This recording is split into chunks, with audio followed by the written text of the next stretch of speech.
যান। আপনার ছেলে যদি একদিন যদি স্কুলে যদি না যায়, আপনার ছেলেকে আপনি শাসন করেন।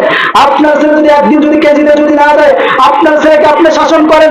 আপনার ছেলে যদি একদিন যদি প্রাইমারি যদি না যায়, আপনার ছেলেকে আপনি শাসন করেন। কিন্তু আপনি হতভাগা মুসলমান, আপনি আপনার ছেলেকে কয়দিন সালাতের জন্য মেরেছেন? আপনি কয়দিন আপনার ছেলেকে সালাতের জন্য মেরেছেন? 10 মাস 10 দিন গর্ভে রাখলেই কখনো মা হওয়া যায় না। 2 বছর পর্যন্ত দুধ পান করলেই কখনো মা হওয়া যায় না। 12 বছর পর্যন্ত ছেলেকে লেখাপড়া করলেই কখনো বাপ হওয়া যায় না। 32 বছর পর্যন্ত ছেলেকে লেখাপড়া শেষ করলেই কখনো বাপ হওয়া যায় না। একটা যদি প্রকৃত ছেলের বাপ হতে চান, সেই ছেলের মধ্যে আল্লাহ ভীতি থাকতে হবে, সেই ছেলের মধ্যে আল্লাহর ভয় থাকতে হবে, সেই ছেলের মধ্যে আল্লাহর তাকওয়া থাকতে হবে।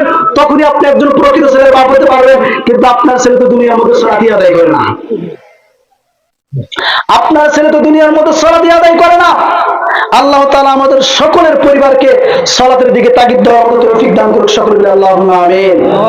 শুধু সালাত